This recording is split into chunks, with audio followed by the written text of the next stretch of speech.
Olá, meu nome é Alberto, seja muito bem-vindo e bem-vindo ao canal Dev Eficiente. No episódio de hoje nós vamos falar sobre os efeitos dos maus cheiros de código em probabilidade de mudança de uma classe e também probabilidade daquela classe falhar durante a execução do seu sistema. Então são temas muito interessantes que acontecem regularmente no nosso dia a dia de trabalho e que eu te convido para assistir aqui comigo. E tem mais, eu vou te contar uma coisa estarrecedora.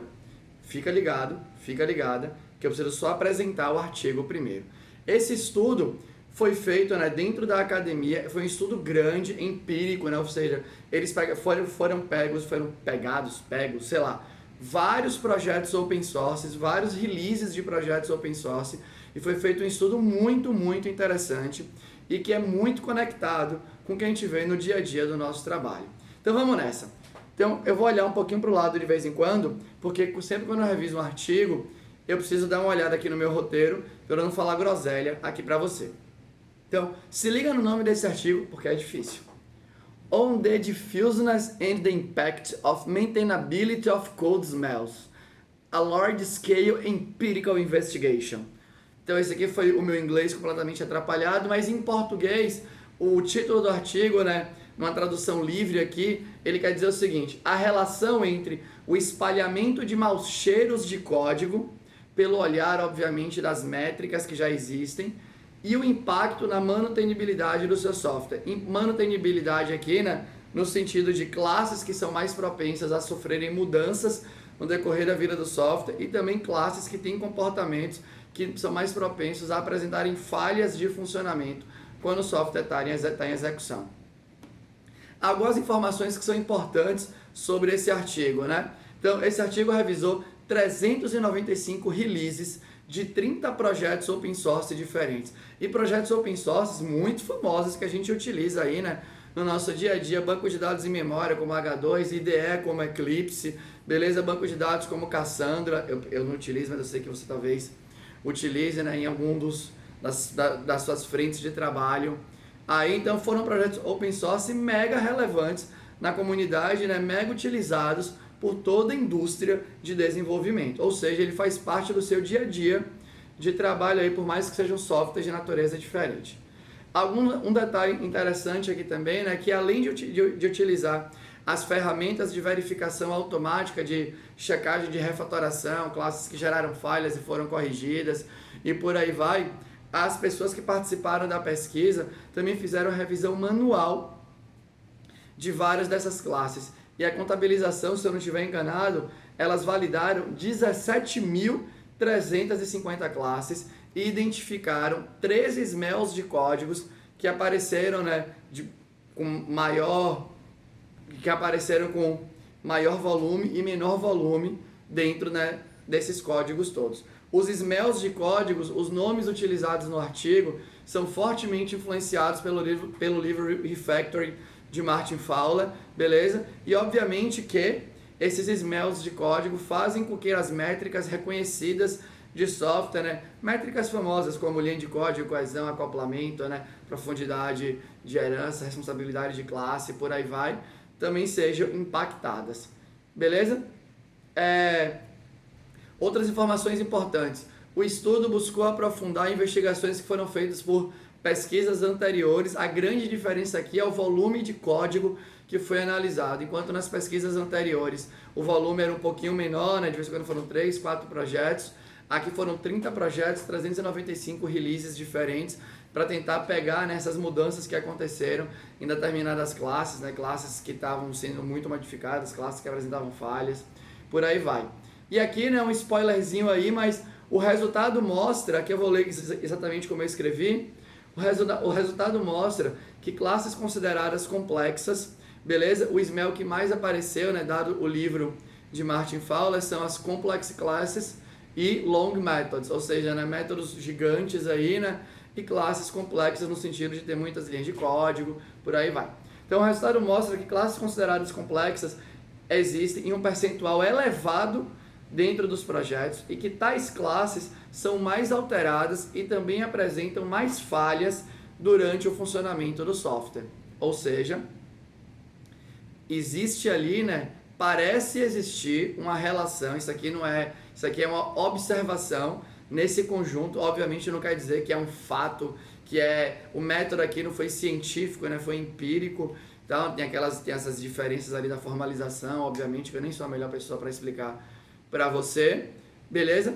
Mas aqui é uma observação em um contexto grande e que indica, talvez, um ponto de atenção para você ficar ligado ou ligada aí no seu ciclo de desenvolvimento, né? Classes que têm maus cheiros de código, principalmente quando tem combinação de maus cheiros de código, são mais propensas a sofrerem mudanças no futuro e também são mais propensas a executarem com falha, ou seja, né, seu usuário ou usuária, a aplicação cliente que está consumindo o seu código, algo do gênero, vai perceber esta falha. Então, né, agora algumas coisas importantes do estudo que eu acho que é legal comentar com você. Ele tentou responder 3 perguntas. A primeira pergunta é: qual é o espalhamento de mau cheiro dos códigos, né? Como que é esse espalhamento dos maus cheiros de código dentro do software, né? Então, como é que ele está espalhado aí? A segunda pergunta é: até que extensão classes que têm maus cheiros de código apresentam maior propensão à mudança e também a falhas? E o terceiro ponto é: até qual extensão a introdução ou remoção de smells de código afetam o nível de mudança ou probabilidade de falha numa classe? Essas aqui foram as 3 perguntas. Então aqui, não é só para passar rápido com você, mas é interessante que eu fale porque é o que o estudo tentou trazer, né? Então, em relação à pergunta relativa ao espalhamento dos maus cheiros de código, os maus cheiros que mais apareceram foram métodos longos e classes complexas. Beleza? Então aqui a gente está falando, quando a gente fala de classe complexa, classe com complexidade ciclomática alta, muitas linhas de código, geralmente essa combinação tende a ser terrível aí, né? E quando a gente fala de métodos longos, pelas palavras, né, de Martin Fowler no livro, ele comenta, né, que se o método tem mais de 10 ou 12 linhas, você deveria levantar a bandeirinha amarela. Puta, ali talvez seja um ponto de atenção. Então esses foram os 2 smells, de acordo com o livro Refactoring, que mais apareceram em todo o código. Beleza? Em relação, né, ao impacto na probabilidade de mudança e de falha, o resultado da pesquisa também indica que classes com mau cheiro de código apresentam maiores índices de novo, probabilidade de mudança e de falha. Por quê? Porque lá essas classes apresentaram sim, né? Elas foram modificadas muito mais vezes do que as classes que não tinham os cheiros de código, e elas também apresentaram mais falhas do que as classes que não tinham, né, mau cheiro de código. E aí, obviamente, né, que isso aqui na verdade é até meio óbvio, né? Acho que é o senso comum. E quanto mais mau cheiro combinado, maior a probabilidade dela ter mais mudança e apresentar falha. Só que aí tem o terceiro ponto da pesquisa que é muito interessante. Em relação ao impacto na probabilidade de mudança e de falha depois que um smell é introduzido ou removido, aí tem 2 coisas que são interessantes. A primeira é: quando você introduz um smell num código que não tinha, aumenta aquela classe, né, passa a sofrer mais mudanças, isso é verdade. Depois que você remove os smells daquela classe, ela passa a sofrer menos mudanças. E de novo, isso é até meio óbvio, porque se você fez uma refatoração que você dividiu em 2 classes, naturalmente você dividiu a chance, né, da classe ser modificada. Se dividiu em 3 classes, diminuiu ainda mais a probabilidade da classe original ser modificada no futuro. Então parece fazer muito sentido, pelo menos para mim. Só que aí tem o outro ponto. O outro ponto é o seguinte: a introdução de smells de código ou remoção de smells de código não fez com que uma classe apresentasse menos probabilidade de falha aí, né? E aí isso pode até ser, o artigo inclusive fala, né, que pode ser contraditório com o ponto 2, né? Porque eu já te falei aqui nesse vídeo que classes que têm mais mau cheiro de código têm mais chance de apresentar falha. Só que percebe a nuance, né? Aqui ele está falando de, você tem uma classe, beleza? Então, imagina que você tem uma classe que está sem mau cheiro de código. Essa classe apresentou uma falha. E aí você foi corrigir, né, essa falha, e durante o tempo de vida daquele código, smells de código foram introduzidos, sem querer, obviamente, naquela unidade de código. O fato de introduzir smell de código ali não aumentou, né, não fez aquela classe falhar mais. E o fato muito preocupante também, depois que aqueles smells de código foram retirados daquela classe que já tinha apresentado falha no comportamento, aquela classe não apresentou menos falhas. Ela continuou sendo alvo, ela continuou gerando falhas aí no sistema, como se nada tivesse acontecido. Beleza? Então, a mesma coisa é se você criou uma classe do zero, já com smells de código ali dentro, e ela apresentou falhas, o que esse artigo está dizendo é, depois que esses smells foram retirados, ela não deixou de apresentar falhas. E isso é uma informação muito, muito importante, né? Aqui, na minha opinião, obviamente, né? Essa parte das falhas tem outro estudo grande que foi feito, né, em 2 sistemas gigantes. Eu vou deixar o link aqui na descrição do vídeo. Esses estudos mostraram, né, que classes que apresentavam falhas inicialmente, no decorrer da vida do software, as falhas meio que voltavam. É como se você marcasse uma classe, né, com uma tag dizendo vai falhar para sempre. Uma vez que apresentou falha, é como se ela voltasse para puxar o seu pé o tempo inteiro, né? Você corrige a falha, depois vai aparecer outra falha.